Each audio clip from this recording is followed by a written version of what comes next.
introduce yourself and what career you're in, or what do you do, and how long have you worked in that career? My name's Michael Kelschel, and I'm the lead pastor of a Christian church in Albuquerque called Trinity at the Marketplace.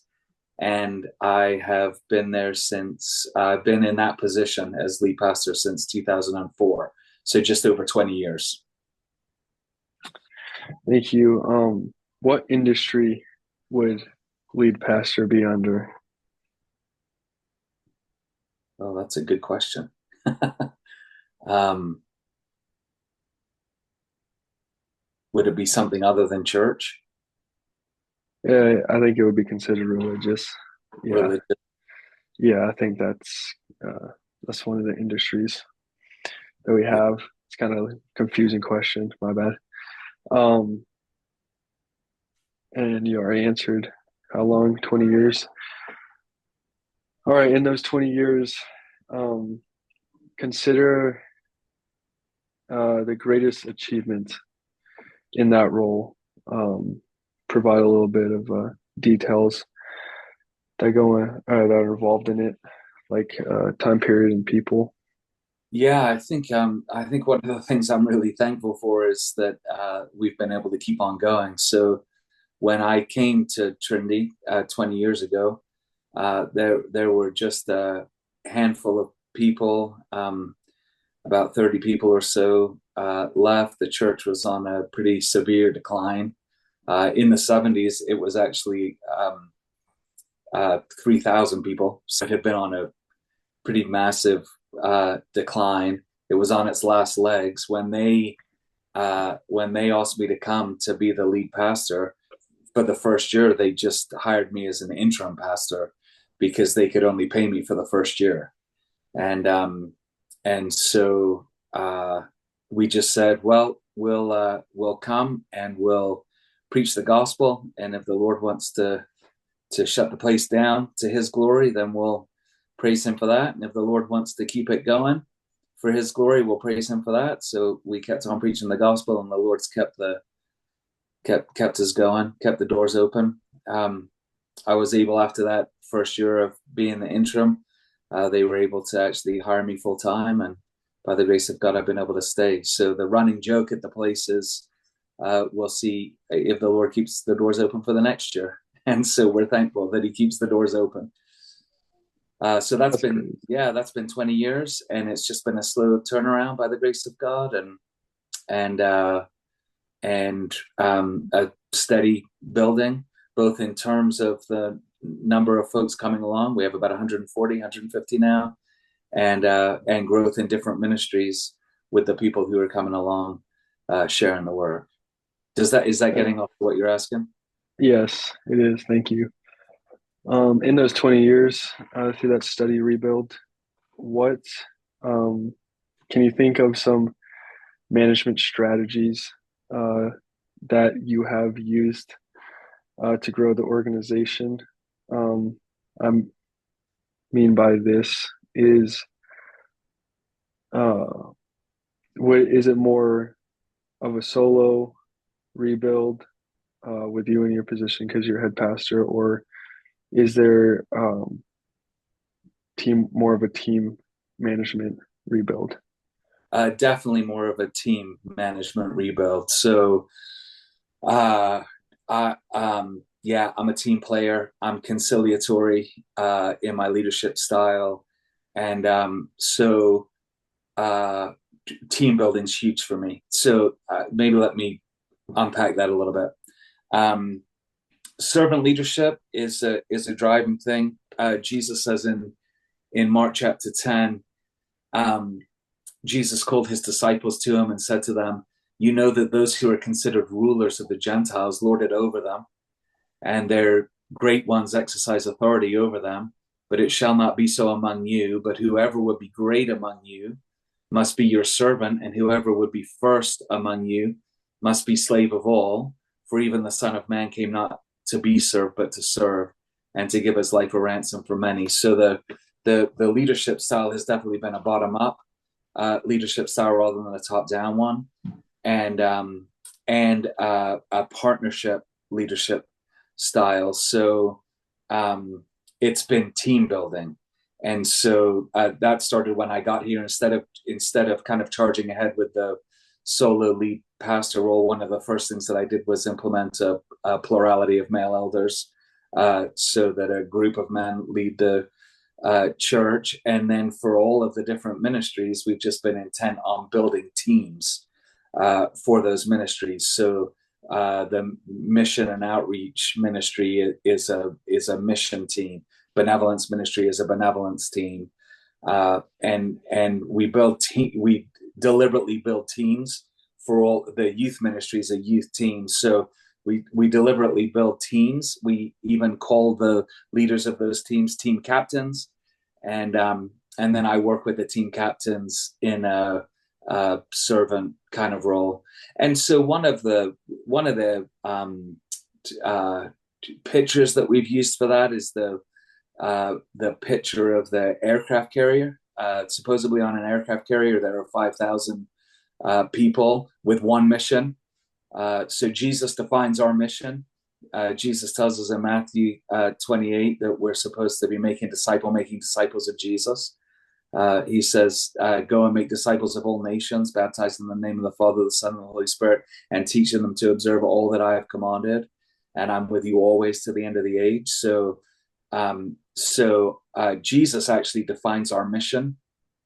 He gives us the mission. The marching orders of the church are to get the good news about Jesus out to the globe. And actually Jesus is getting the good news about him out to the globe, and we're on board with that. And so we've used that aircraft analogy, 5,000 people on the ship with one mission. And so all of the members at the church with one mission, and very much sharing the work in partnership with each other, and therefore in teams and as a team.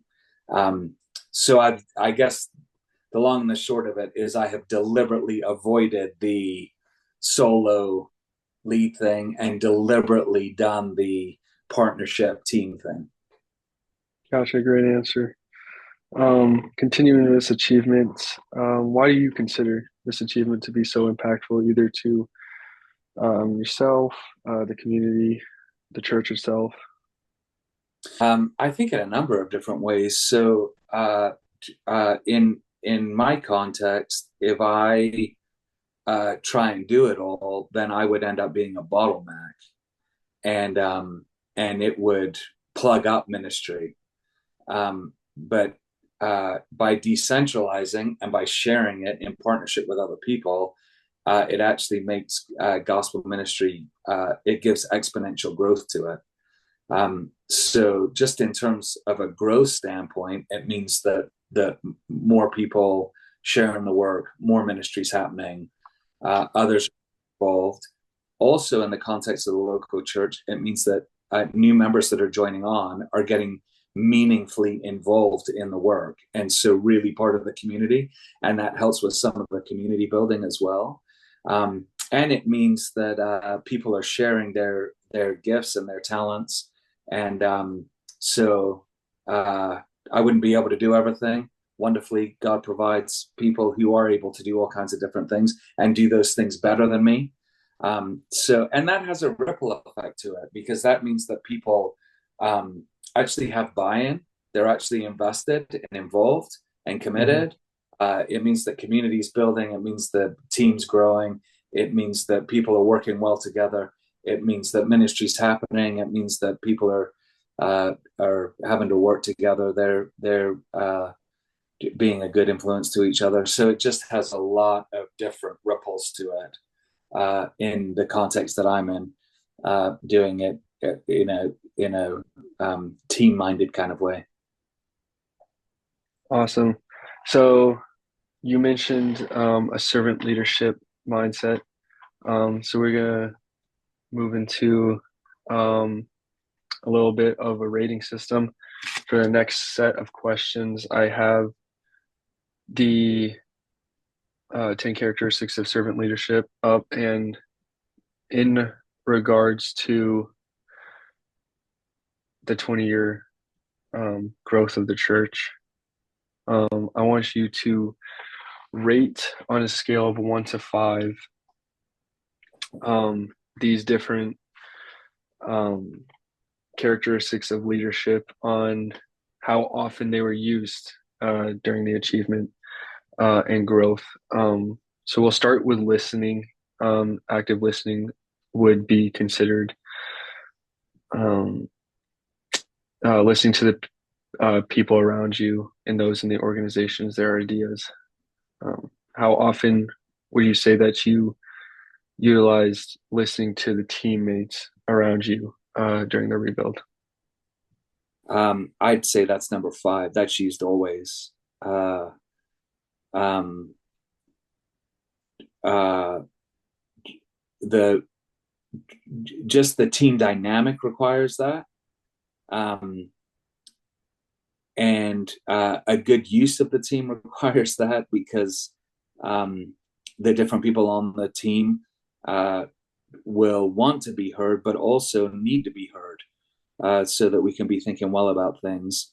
And I'm hyper relational, so just my own personality means that um, I'm actively listening all the time. Um, and the context that I'm in means that I'm actively listening whether I want to or not. So Yeah, that's high. makes sense. Moving on, empathy. How often would you say that empathy was used? That's probably 4. It's used often. I think empathy is one of those things in the context that I'm in to take seriously and be cautious of. So I'm kind of saying used often by a way of saying used with discernment. So I want to use empathy all the time, but want to be careful that that's not getting manipulated in the context of interpersonal relationships. So um, it would be a heart for a high level of empathy with um,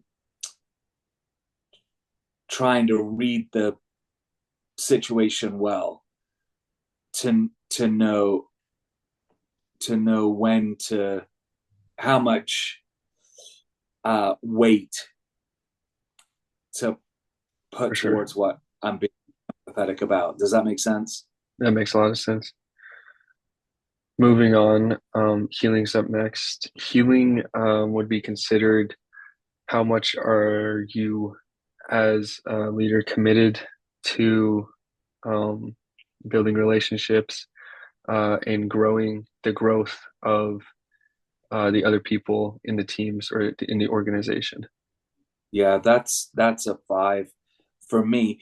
That's going to come out of my personality, highly relational.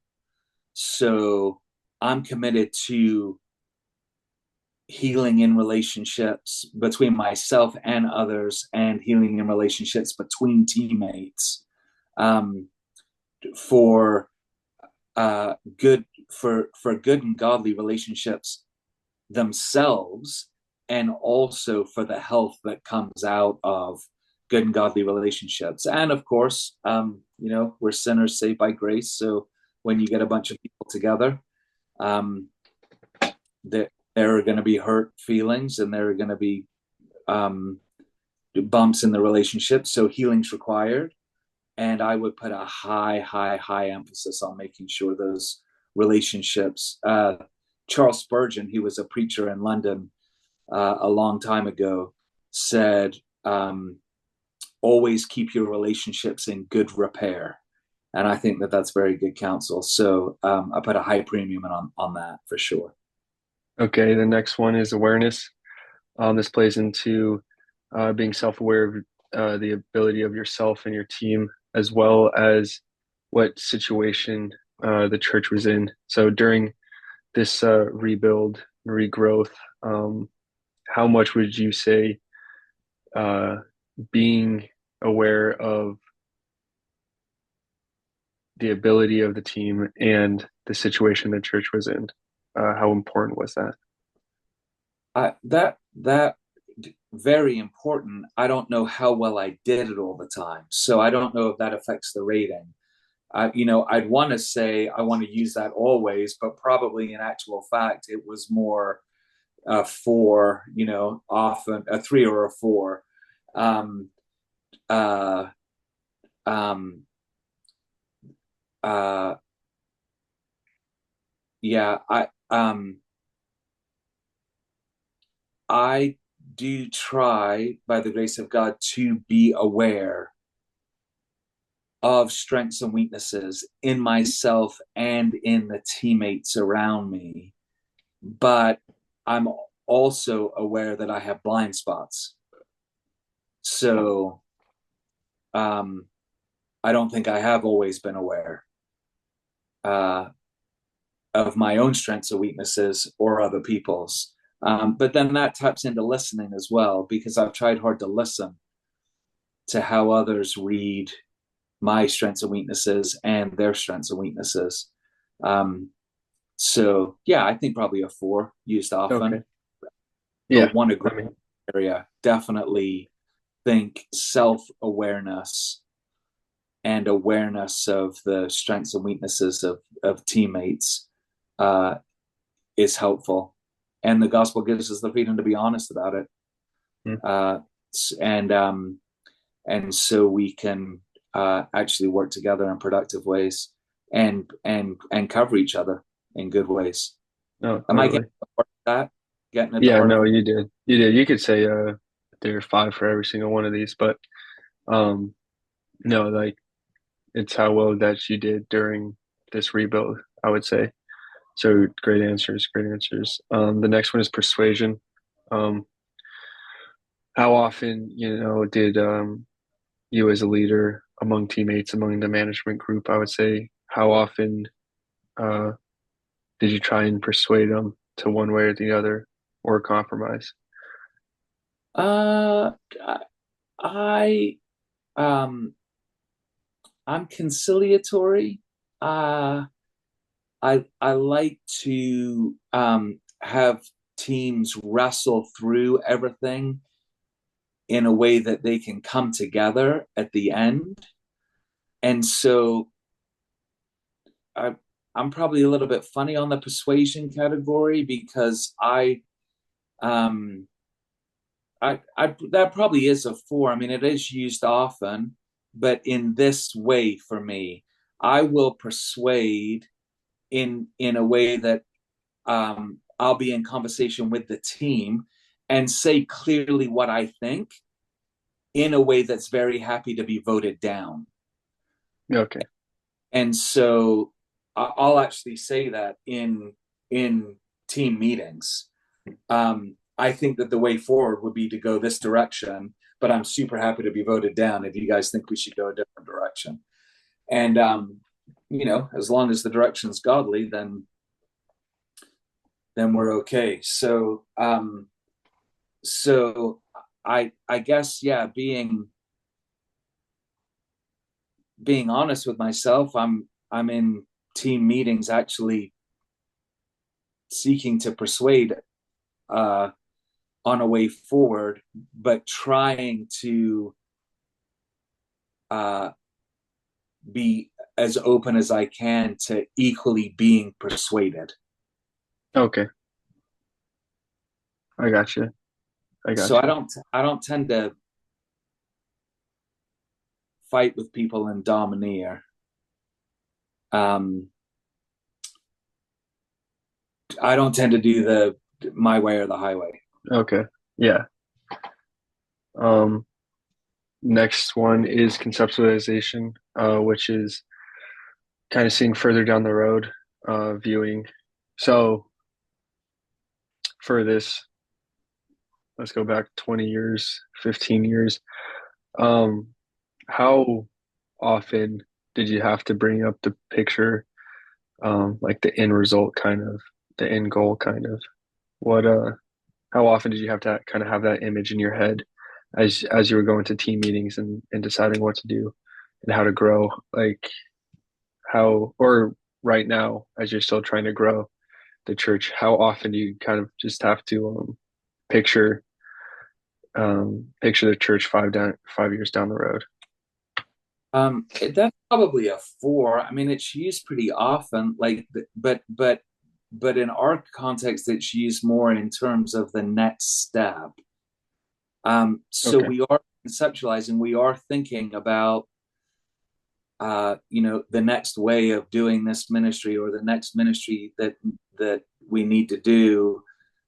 So we are conceptualizing, but not necessarily in terms of an end product. We probably don't like conceptualization in terms of an end product is probably more a two. That's rarely used, but conceptualization in terms of the next step is used often. Okay. For this, we can keep it a four just because um, the church is a interesting industry. Yeah. Um, for foresight's the next characteristic. For foresight is looking behind, learning from the mistakes. Kind of. How often would you use foresight? Um, that's probably a four as well. That's used pretty often. We do tend to try. Again, this would be different teams now. So, like the elders team will actually try and review and look backwards and think about what the Lord's teaching us and what we've learned and how we do things differently. Or often in conversation as we're moving forward will be a reflection on um, something similar that's happened in the past and how we could learn from maybe where we failed in the past and by the grace of God do it a bit better in the present or understand the situation going forward based on what we've learned. So that's kind of an ongoing element of the conversation. That would be true of an administrative board as well, dealing with building a budget stuff. Um, so so practically speaking, we're reaching back as we're having conversations going forward. We're often reaching back to learn from how we've done it before and areas we can improve. Okay, yeah, that makes a lot of sense. Um, Especially because this is spanning over 20 years. Um, the next characteristic is stewardship. So, how often would you say you used stewardship, or how often were you a steward during the 20 years?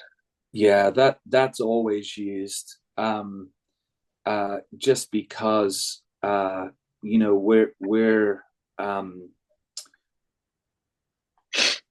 we're dealing with um, time and talent and treasure that the blood bought people of God have given and are giving, and um,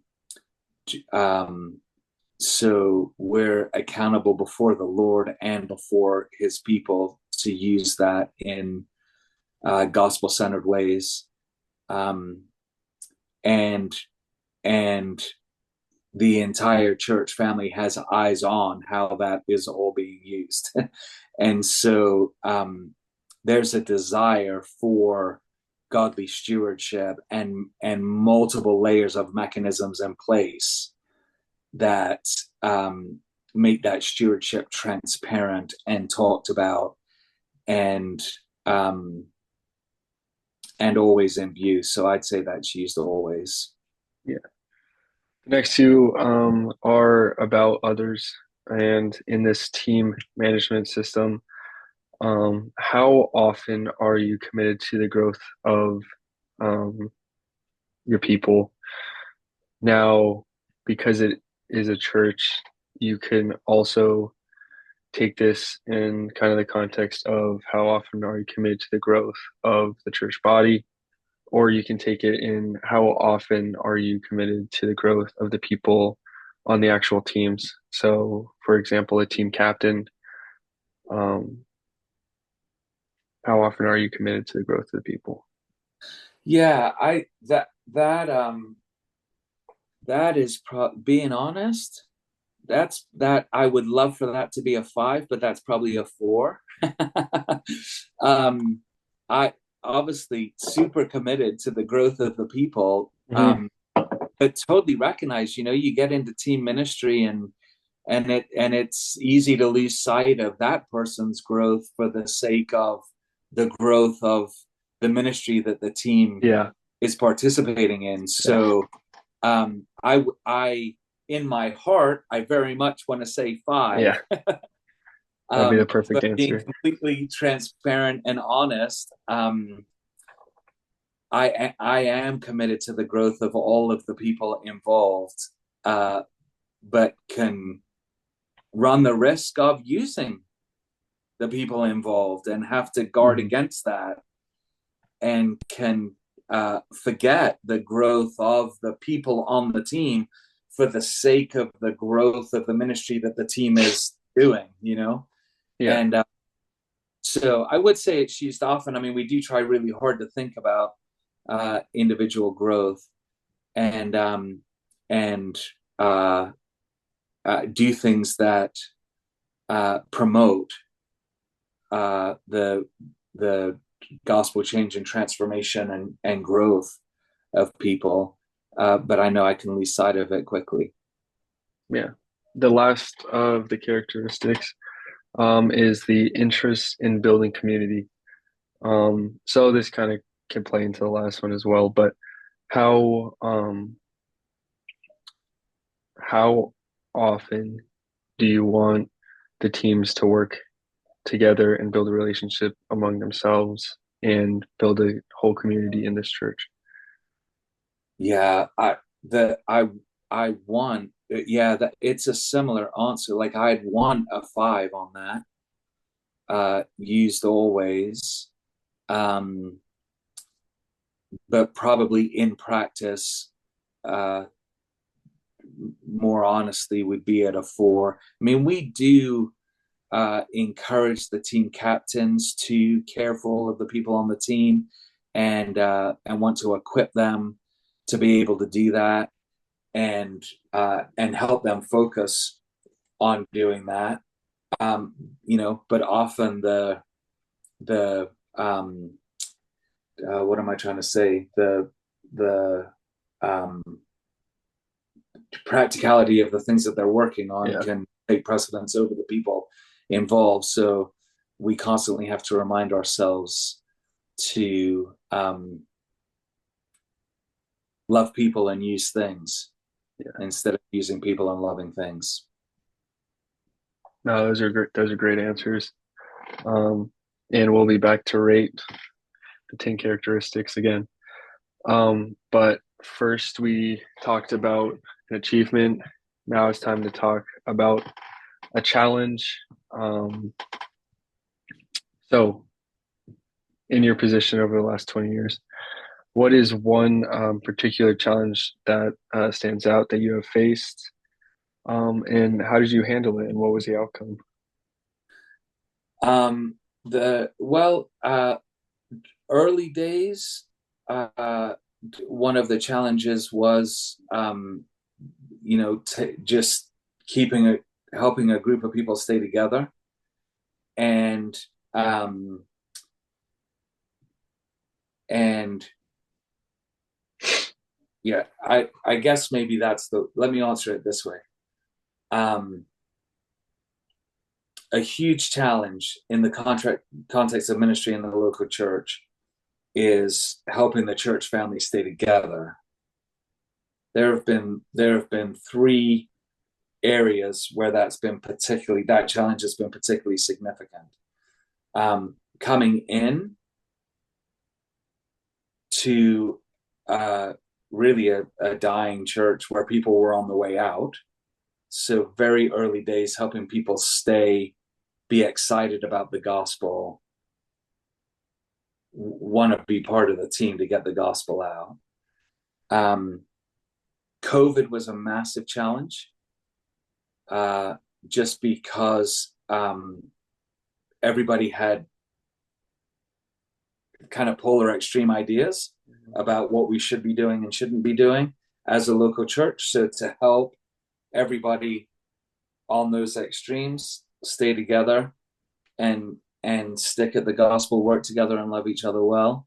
Um, and then coming out of COVID for us as a local church, we did just a bit of a kind of building update. We updated all of our technology stuff and painting the building and everything like that. And that was just a year ago or so, and that actually had surprising challenges to it in terms of everyone having different opinions about what that Yeah. should look like, particularly helping the music team Hmm. stay on board with the stuff that we were doing and stick at it. And thankfully, by the grace of God, He walked us through all of those things. But I think that the overriding challenge has been that challenge of helping people, especially in moments of diverse opinions, stay together around the mission of the church. In other words, the opinions that they had about those different things were not about the mission of the church, Okay. right? They were about Yeah. secondary things. Yeah. So helping people not get distracted over secondary things, but rejoice in the unity that we have in the gospel and stay together for the gospel. Yeah. And so, yeah, in the context of the local church, has been keeping people together. That's been the challenge. Yeah. Yeah. I can imagine that. We're gonna go back to the 10 characteristics of servant leadership. But for this time, we're gonna rate them um, in overcoming um, the challenge of unifying the church. So again, uh, they might be similar to how the regrowth went. They could be completely different, but just think about in the context of overcoming um, the significant challenge of unifying people in the church. How often did you use active listening? Yeah, so interesting. Yeah, these change a little bit for me. I don't know if that's a good thing or a bad thing, but you're making me face up to it, so that's No, good. that's a good thing. Listening, I think I'd go with a 3. It especially in terms of the COVID and the building changes. Well, maybe it's helpful for the sake of your project to just focus. Let me focus on the building changes so that we've got one thing. Okay. Um, and so, in terms of the technology upgrades, which were significant, and just kind of updating the building and painting and roof and all the kind of stuff we were doing. Um, uh, at that point, listening took on. I had to learn what to listen to and what not to listen to. So I wanted Gotcha. to listen still in a way that people did feel heard. They could tell me what their opinions about these things were, but in a way that wasn't swayed. Hmm. Because a team that had been put in place to do all of these things had come up with the things that we were going to do. And so it became a completely different dynamic. There was a way there where servant leadership had to step out in front Yeah. and say, we're going this direction. Come with us. For And sure. so we'll hear everything that you have to say about that. And actually, we were listening occasionally or sometimes and saying, oh, actually, that's a really good point. We should rethink what we're doing there. Hmm. But we'd also have to listen at other times where we were like, okay, I hear what you're saying. We're not going to do that. We're going to stick with Yeah. the plan. So does that make Yeah. sense? No. No. That makes total sense. Can't make everyone happy all at the same time. Yeah, has to be a group of who are in the proper place to do this, Yeah. have made decisions on this, they've prayed through it, they've thought through it, they've come up with good things, and we're just going to go forward and do it. And empathy would be this probably a 3 as well. I mean, it fall into that same category. Um, uh, yeah, I'm, I'm, I'm with you in the struggle that you're having, but your struggle doesn't equal dictating how we're going to do things. Okay. So I'll be with you in your struggle and help you work through that. Yeah. And maybe actually come off, help you get after what you're really struggling with. Because it's Hmm. probably not the paint color that you're struggling with as much as you weren't asked what color we should do. So Yeah. I'll use empathy in relation to hearing you feel heard about not being asked, but not let it mean that you're going to dictate what color paint we're going to use. Yeah. Um, moving And on. that's out of character for me, right? So, Yeah. my leadership style is team, Yeah. conciliatory, right? So, yeah, having to step out in front and be like, no, we're going this way. Yeah. No, it makes sense. It makes total sense. Moving on to the next one is healing. So again, this is kind of dealing with the relationships and the growth of the people.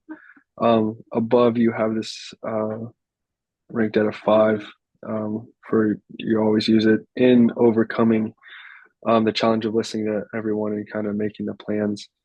Um, would this still be a 5 for you? Yeah, it would. Yeah, we still circled around that um,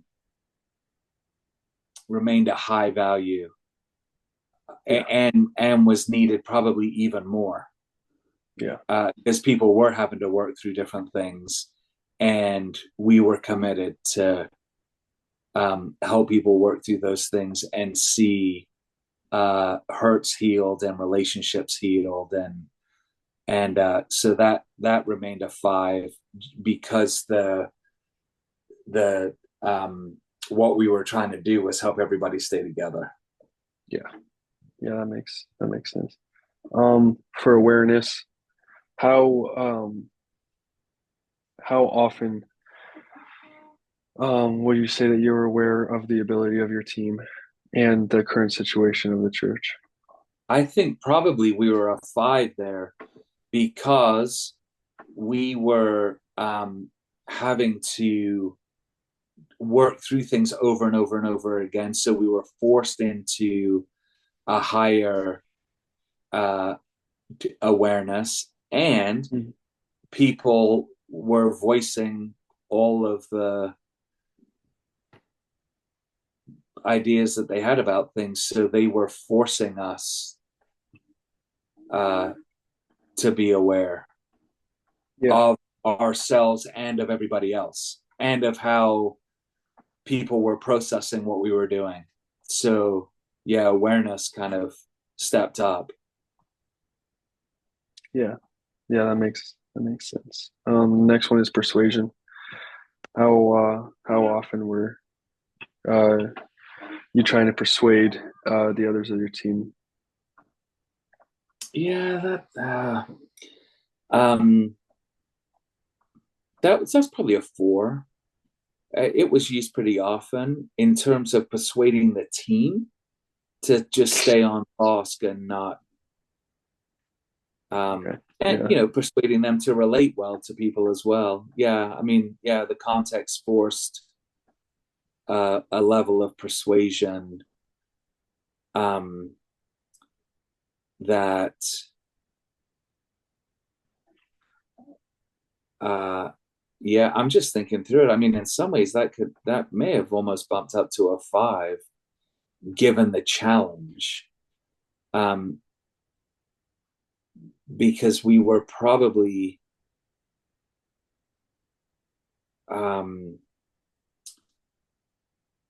the team was probably using persuasion in an encouraging way even more than Okay. than we Yeah. normally Yeah. would, um, and in a way that was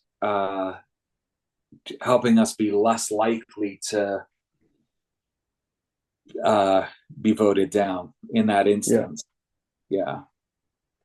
For the next characteristic, conceptualization. How often did you have that image? Either next step or kind of, I guess the end goal in this context, because you would say, oh, the end goal is a finished building. How often did you have to picture that?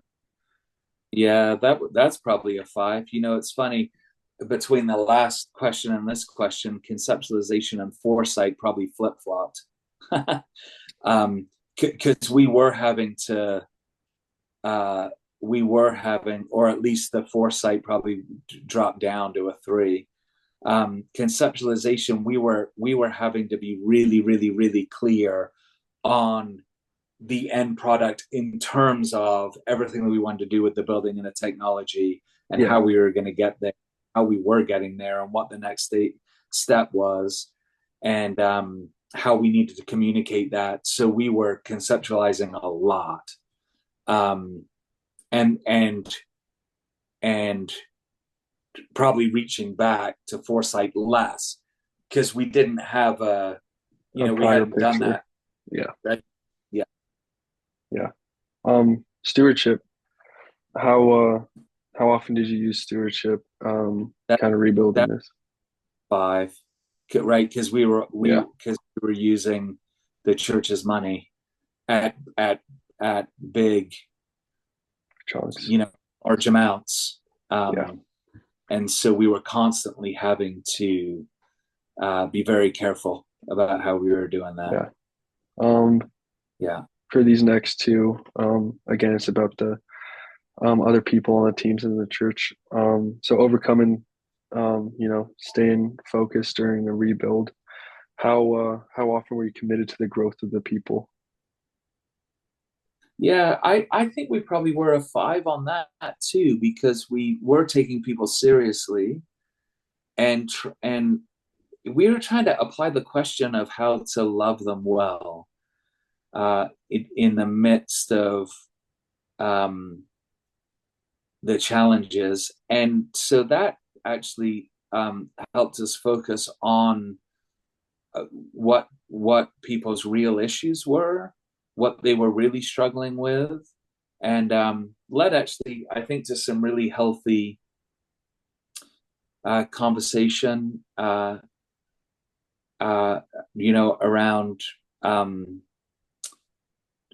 being focused on the gospel and moving forward together in a way that did take people seriously. Uh, um, we may have separated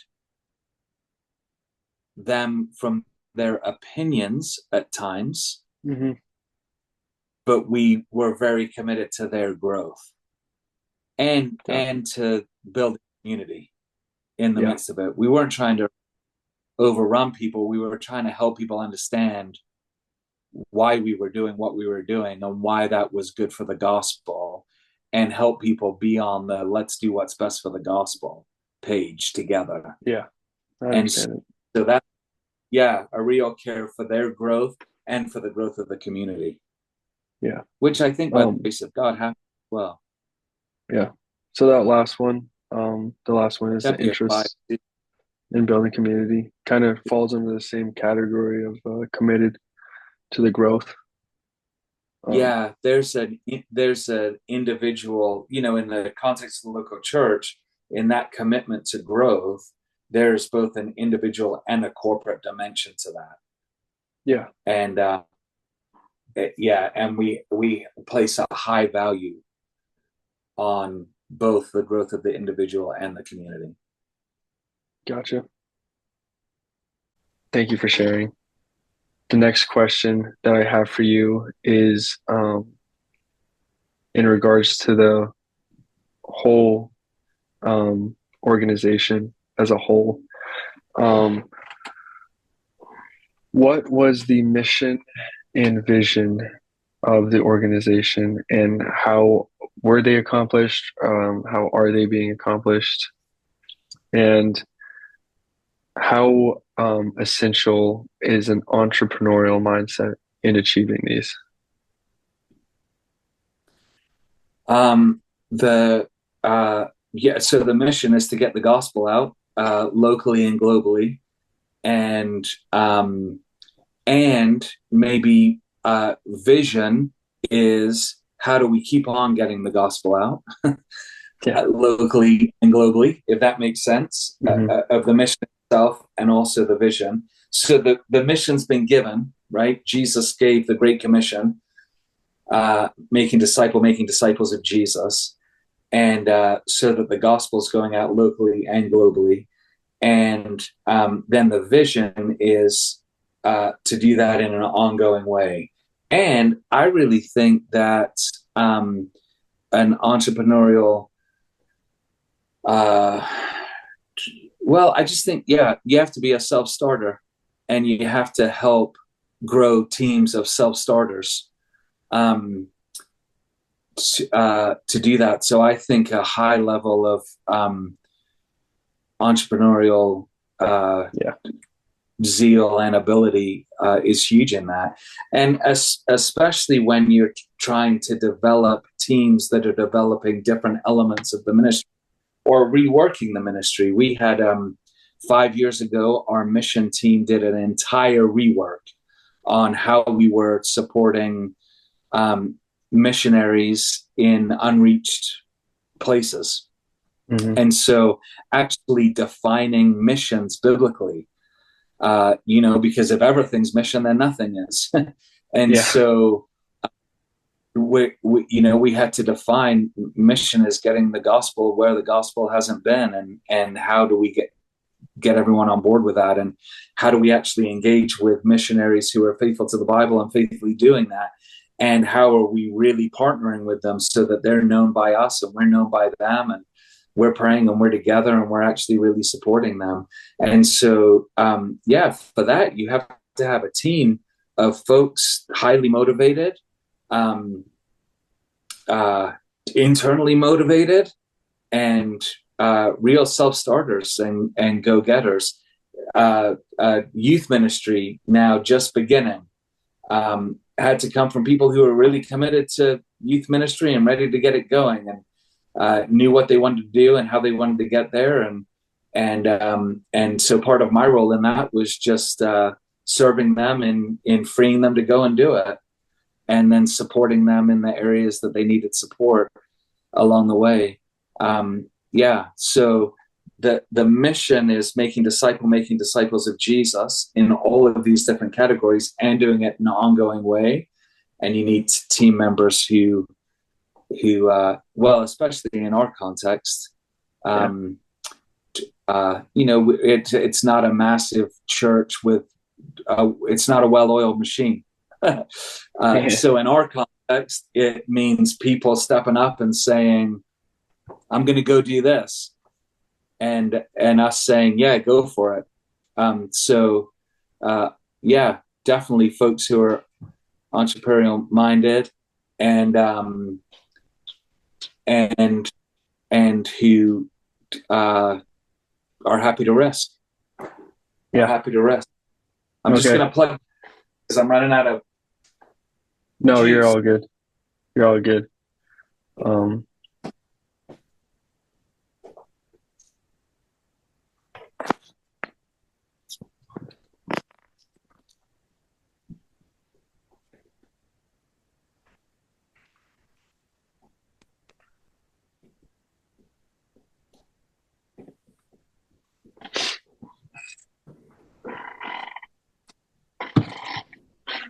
All better? Right. Yeah. Sounds good. Not too much longer. But on this entrepreneurial mindset that you're talking about, in the context of the organization, how, on a scale of 1 to 5, how would you, how often would you say that the team, uses risk propensity, or how often are you guys comfortable with taking a risk? Yeah, we're happy to take risks. So here's the way that we think about it. uh, when God is in the center and the Bible is in the driver's seat and the gospel is our motivation, risk is right. So we don't take risk for risk's sake. But whenever we're thinking about things, trusting the Lord, being obedient to his word and wanting to get the gospel out, we're super happy to risk, and we believe that risk is right. And we're happy to throw money at things, and sometimes that's worked and other times it hasn't, and we're happy to send people out, and I'd say really the different teams are happy when they know that they're trusting the Lord and obeying his word, and are centered on the gospel. They're super happy to take a risk. And I've tried to foster a mindset at Trinity where we're happy to fail too. So I don't know if that fits into the risk analysis that you're talking about. Yeah, but I think it could.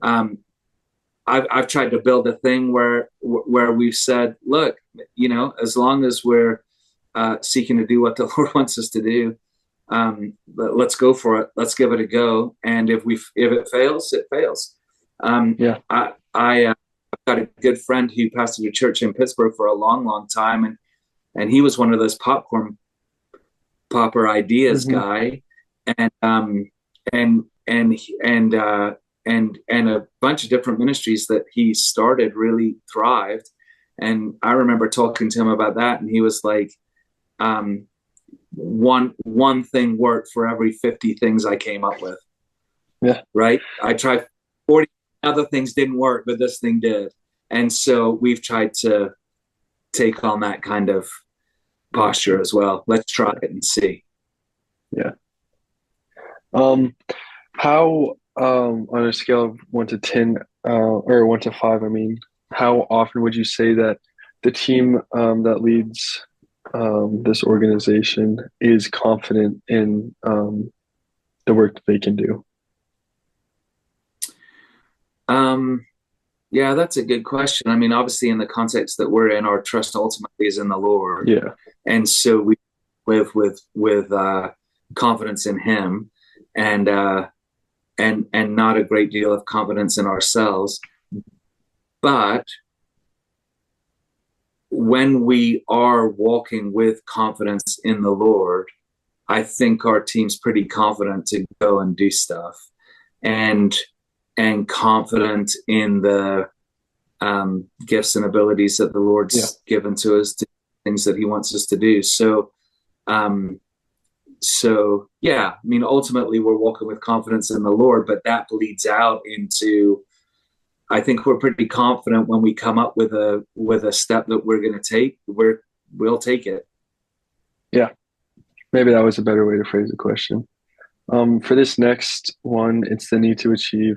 How often would you say that you use, or you have a sense of drive and determination to do better each and every year for the church?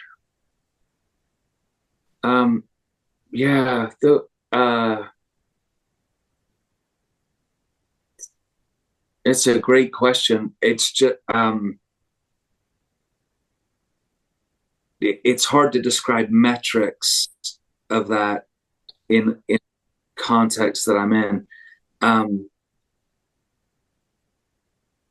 So the straightforward answer is that there's massive drive for what we're doing, because we really want to spread the fame of the Lord's name. We really want to seek and to save the Lord. We're really thankful that Jesus continues to seek and to save the lost from heaven, and that he lets us be part of it. And we really want him to seek and save the lost. So there's massive, massive, massive drive. We have a passionate desire to spread the good news of Jesus around the globe, and we're committed to it. And so maybe one, I don't know if this helps answer that question, but one of the ways that we think about it at Trinity is in terms of vine growth and not trellis growth. So we don't have a huge amount of drive in terms of building the trellis of the institution, but we have massive drive to see the vine grow. Yeah.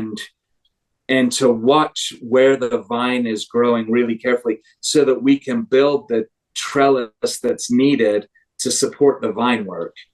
And so therefore, if we see the vine growing this, like youth work, for instance, the vine's kind of growing this direction, more families are coming, young, they've got young teenagers. Yeah. We want to gospel them and see them grow.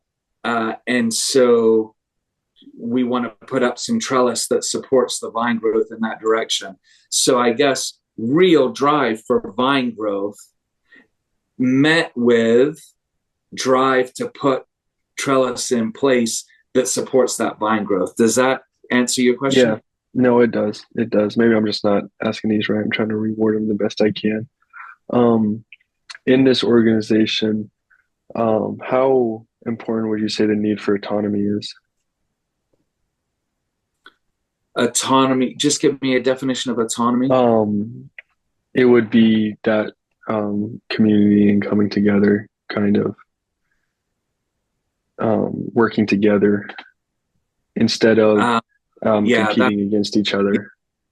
Yeah, that's that'd be a high value. Yeah, I thought so. It's not working together, and that actually would be, yeah. So in our context, that actually would be a high value in the local church that we're at, that we're working together and have healthy teams and are about the same thing, and so that we're believing the same thing and we're doing the same thing and we're about the same thing together. That would also, in our industry, if you like, mean that we would place high value on working in partnership with like-minded churches. Other Bible teaching churches around, we're on board to do things with them and to see them flourish and do well, and to share partnership in the gospel, and which adds a interesting dynamic to our situation, right? Because in that regard, when we're talking about like-minded churches, we actually want our competitors to do really well. Yeah. and that's funny. Because there are so many local churches, that's going to affect the dynamic of what's going on with our local church as well. And but yeah, we would place high value on being together for the gospel. Perfect. We're gonna move into big five personalities within entrepreneurial kind of management. So the first one is extroversion. How often or how important would you say extroversion? Not that introverted people can't be entrepreneurs, but like extroversion is in being outspoken and going and taking initiative. Kind of how important would you say that is? I think that's really important. Are we rating that on like the 1 to 5? Yeah, 1 to 5. 1 to 5. My bad. Yeah, I would say, I think in my context, I'd say that's a 5, both in terms of the situation that I came into and in terms of my own personality. So it was a 5 because really Trinity was a church plant, like a replant. And I think that when you're in a church planting situation, extroversion is incredibly important. Mm-hmm. A guy who can really put himself out there and connect with people and kind of draw people in to share the vision and the Yeah. team and the work. And then that's also my personality. So it would have a high value just because I'm an extrovert. So. Yeah. The next one is agreeableness. This is kind of like compassion, or cooperation, you could say. Um, how important would you say um, agreeableness is for this I'd specific organization? Yeah, I'd probably put that at a 4 because you'd want to be agreeable and you'd want to be together, but again, not in a way where where it turned into like a group think, and all of a sudden we have to go with one person's opinion or something like that. Yeah. So, um, it's like agreeableness held in tension. Hmm. So again, that heart, we want to go that direction, but we're going to be really discerning and honest about whether it's true agreeableness or someone's just manipulating the situation to Yeah, get their way. for sure. The next one is conscientiousness, and this is um, self-discipline and dependability in situations. So how important would you say um, conscientiousness is? Yeah, I think that's a 5. I People aren't going to go with you and share the work if you're flaky. Yeah, um, yeah, they've got to know that you're all in, um, and dependable and will be there the next day and are doing your part to share wanting to jump in and do their part as well.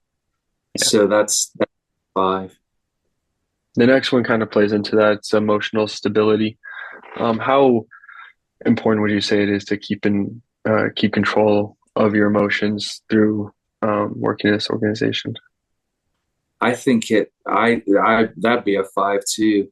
um yeah, I think it's really important. In terms of team building, it's really important, and just in terms of effectiveness, and that you lose control. There's just a lot of time and energy that you've got to put into uh, correcting all of that. Yeah. um, and there's also a general direction. If they're looking at the lead pastor and they're always wondering when he's gonna go off the handle, then Yeah. um, you're losing ground. You're losing a lot of ground in stability every time you're having to come back from Yeah. losing it. Hmm. I think in terms of stability, it's massively important to keep yourself under control. Yeah. The last one that we have for the personalities is the openness to experience or learn on the same scale, 1 to 5. How important would you say it is to have an open mind? I'd rank that high too. I'd put that at a 5 as well, really. Uh, because I think that's an element of teachability as well. You have Yeah. to be teachable. I think that there's an element of humility in that, to never be taking the posture that I've got it all sorted out and I know exactly how it should be, and um, uh, but that we're learning and growing. I think there's team building in that as well. We're learning and growing together. Um, we're assessing together.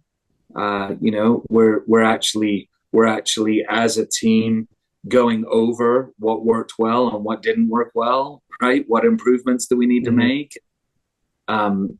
Just so that we're kind of always reforming.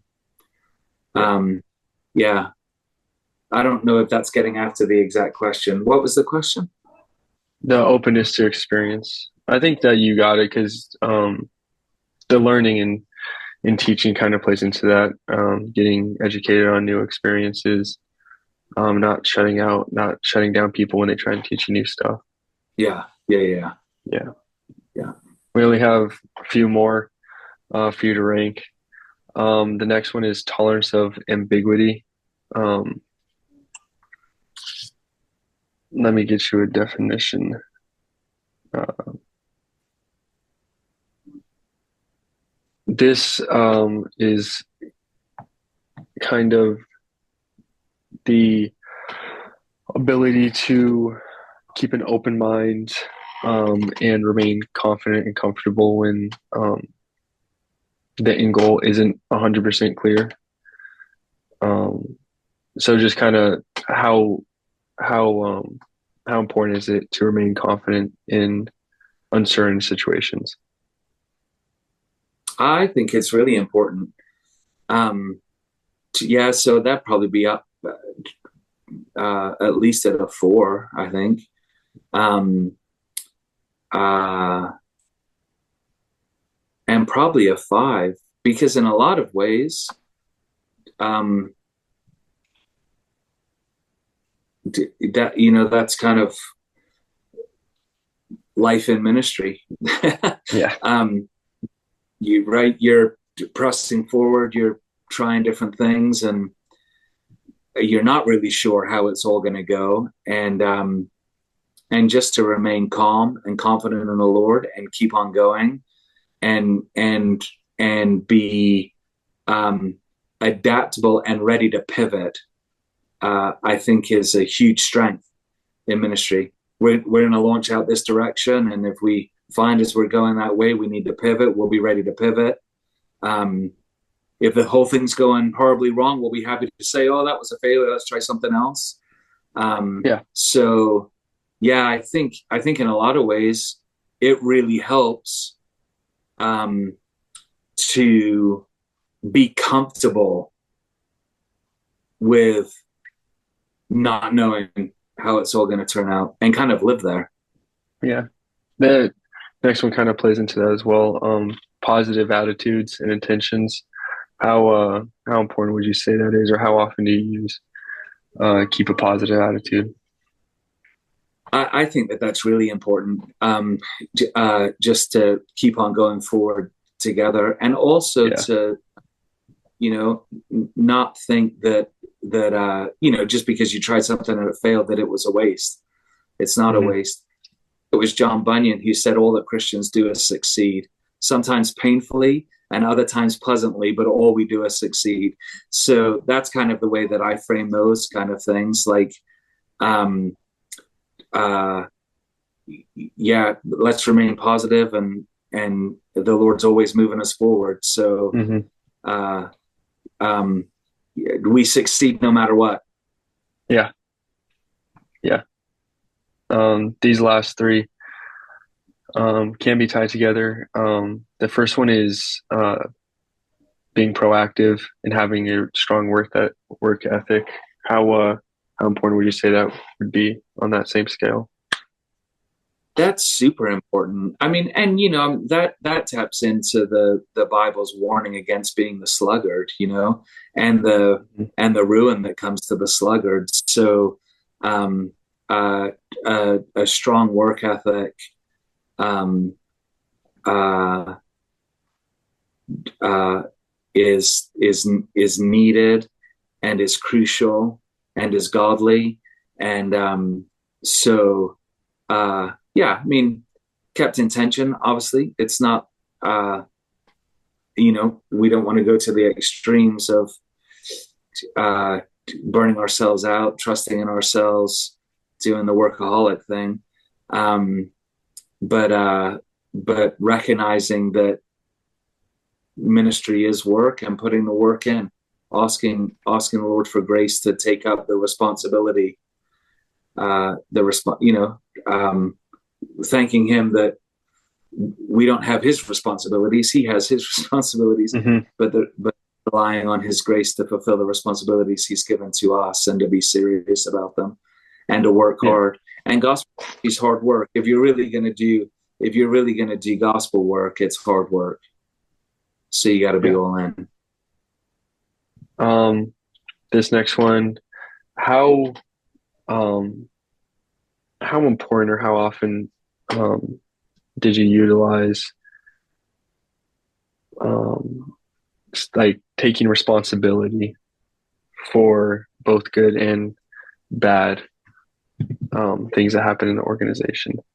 Yeah, as a leader, as a like Yeah, as a leader, leading as a out, leader. Yeah, I yeah, take responsibility for everything. So I'd rather have other people saying, "Oh no, that's not your fault. That's not your responsibility to take," than me saying it. yeah. So Gotcha. you know, I do take that element of being the lead pastor um, seriously. Um, the I don't know, the first among equals kind of thing. The buck stops Hmm. with someone, and so I'm just always going to take that. Um, and yeah, yeah. I think Yeah, the posture I take towards the church is um, I just take responsibility for everything. And then if they tell me that I don't have to, then that's kind of them.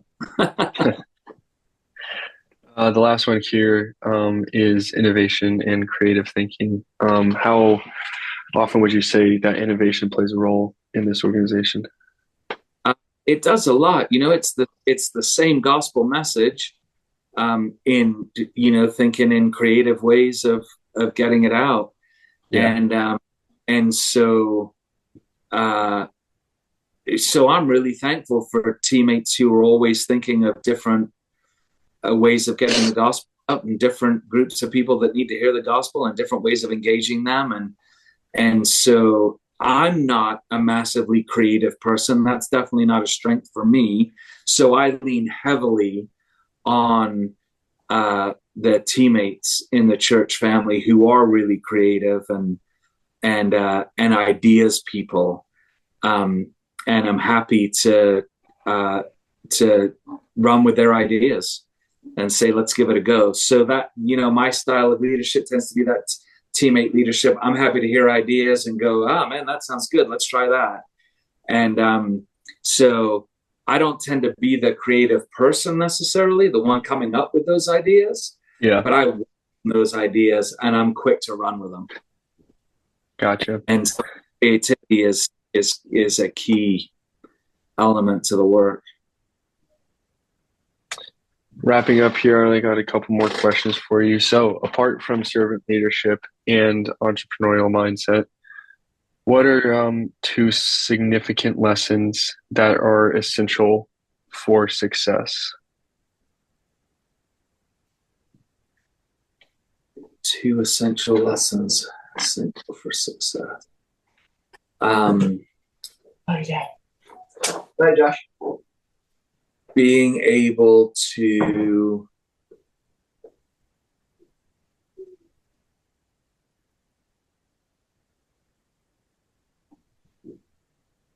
I think in my context,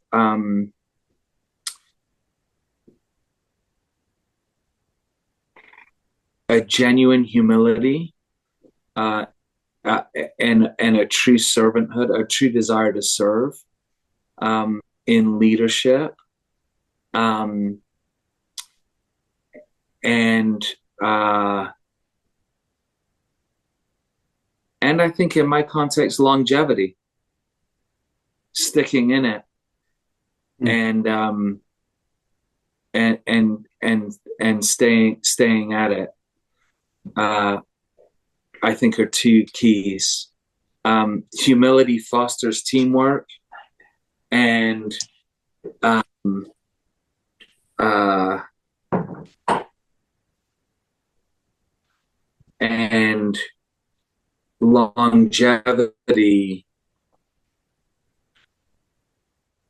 uh, um, probably. Yeah. I mean, those would be great Uh, answers for any yeah. industry. So um, for any industry, right? Because longevity Yeah. means, um, yeah, I just think a lot of fruit can come from longevity in industry. You know the industry better. You've Hmm. seen a lot of the things. Um, you have done a lot of reaching back and learn. You do know more, like, precisely, with more of a laser focus, where you're going, how to help Yeah. people get there. Um, it's going to help with not being panicked, right? Because you've seen it all before, and so you can calm everybody else down. So yeah, I think maybe humility and longevity. Awesome. One last question for you, and then we can be done. Um, Describe anything you wish you would have specifically avoided that may have derailed or delayed your success. So, um,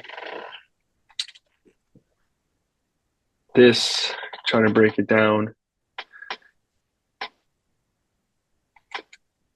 what is something that you on purpose sat down and said, I'm going to purposely make a plan to not let this like step in the way?